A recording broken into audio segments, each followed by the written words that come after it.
Hey, this is Russ. My bike is history. Yeah, it's gone. Yeah, well, my bike is still here, but yeah, Rad Power Bikes has discontinued the Rad Rover 5. At least that's what we all believe. I was watching the various bike forums, and yeah, people were talking about this. They were saying, is it gone? Because if you take a look at their website, it's not on the website anymore. So it's only the Rad Rover 6 Plus. And people were saying that, they're all transitioning to the new style, having the battery semi-integrated into the down tube. Yeah, it's okay. Yeah. So one of our subscribers asked me if I was going to do a eulogy for my bike. It's kind of like, give us some words of wisdom in case you go on, right? Yeah, okay. I told him no, I wasn't going to do that because I still have my bike. But the question really is do I upgrade my bike now? My bike is no longer a current model year. No, I'm not going to upgrade. I already said this before. It's going to stay the way it is. I like my bike. This happens even in cars, right? Every year there's a new model out there. Are you going to buy the latest model every single year? And the answer usually is no. I mean, even if you were to lease a car, that could be three to 4 years, depending on your lease, right? So you don't always need to have the latest and greatest. And quite frankly, I don't view my bike as having any potential problems that would require me to actually upgrade it. Yeah, I've already upgraded components of the bike, but the bike frame itself, would I change that? Would I get rid of the 5 and move to the 6 Plus? And the answer would be no. I'm not going to do that because really the bike does everything I want it to do. I can see myself keeping this bike for several years. So even if you guys who eventually will see this video, let's say a year or two from now, and maybe they've gone to a Rad Rover 7 or whatever, would I upgrade to that? They'd have to make some major changes to make me change my current Rad Rover 5 to a 7 or an 8, all right? I mean, all right, I think the only thing that would make me consider the change is if the frame geometry changed so drastically and better that I would consider doing it. I mean, to me, the bike just rolls on. It doesn't really matter that much what it actually kind of looks like to me.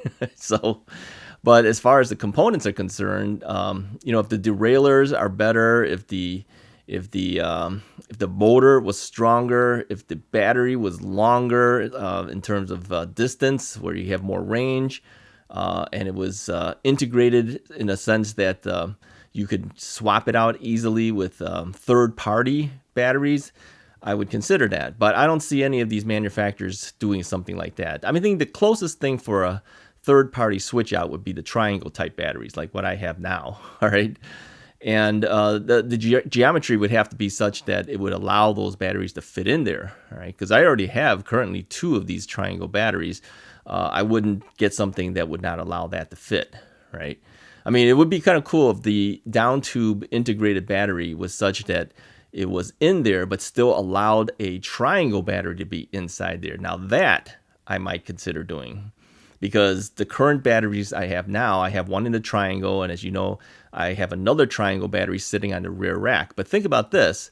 If the integrated battery in the down tube was such that it was in there but still had enough triangle in the frame that I can put a triangle battery in there, I wouldn't need to put a battery on the rear rack. And if I did put the rear rack battery there, I'd have 3 batteries.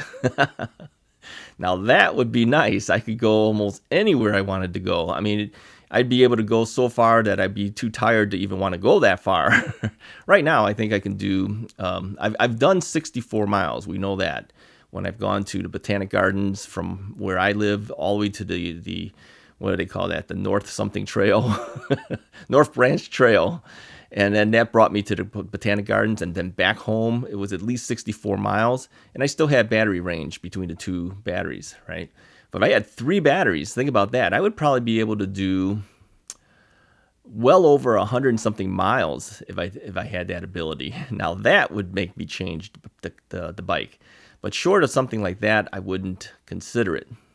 And the way the Rad Rover 6 Plus is currently set up, I don't think you could leave their integrated battery in there, okay, because it kind of sticks up a little bit, and then put a triangle battery and on top of that, on together. I don't think there's enough space to do that. But if that down tube had the ability to still stick in a triangle battery, now that would be something I would do. Yeah, I'm not one that really needs the most powerful motor, but I do want the motor to be able to go up the hills that I have in my general area. And like I said, there's only one hill that has a problem for me when I head towards that 3-mile circular bike path, right? That's the only hill that I have a problem going up. And everybody has a problem going up that. I've seen regular guys on standard bikes really struggle to get up that hill, right? I mean, they're really crawling. I mean, think about it. If I'm traveling, let's say 15 to 18 miles an hour down that path, and then by the time I hit that hill, I usually drop down to at least 11, something like that, 12 or 11 miles per hour. And if I hadn't given it a running start, I could be dropping down to 8 or 9 miles per hour getting up that hill. And I'm pedaling as well, pedaling and using full throttle. So that's a tough hill to go up. Now, I had mentioned before, I believe the Hemiway Cruiser would have gone up there with no problem because I know they have a stronger motor. So if the bike that I buy in the future has the ability to do that, plus allow me to have that triangle battery in the triangle and using their integrated down tube and put another battery on the rear rack, that would be one that would really get my interest. Yeah, so anyways, when I first started looking at the Rad Rovers, let me give you a little history of when I started. I had been looking at them probably about 2 years before I actually bought an e-bike. At least 2 years, I think. And I think at that time, the Rad Rover, I don't know what iteration it was called, was around $14.99.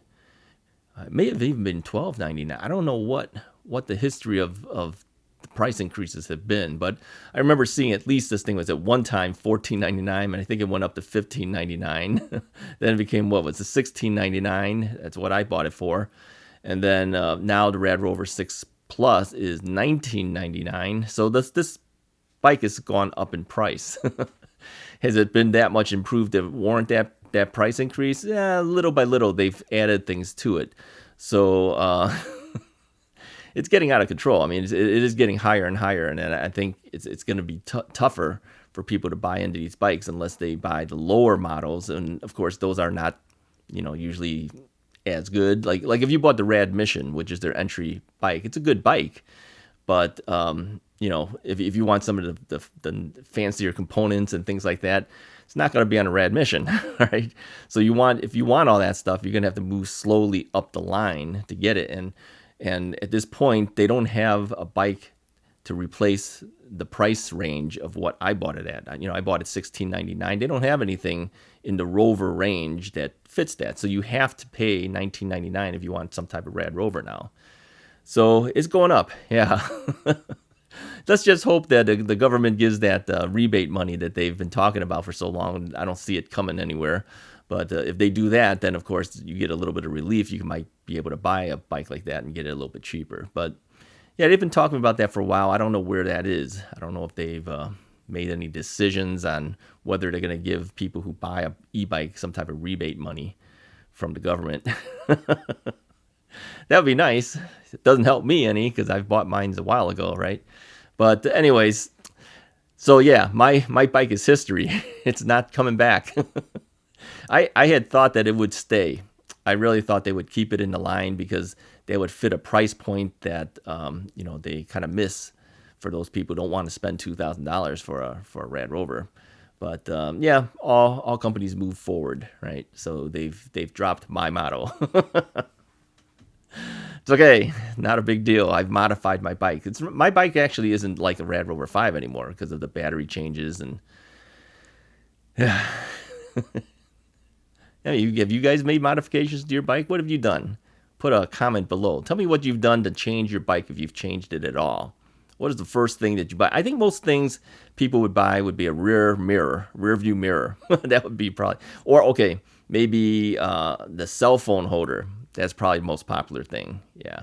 I mean, you got to carry your cell phone, and you're not going to keep dragging and digging into your back pocket to pull it out while you're riding. You want that right on the handlebar somehow, right?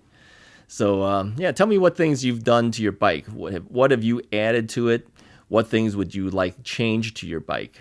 You know, what would cause you to make an upgrade too? Let me know. Anyways, if you like this video, go ahead and hit that like button, hit the subscribe button. Talk to you guys next time.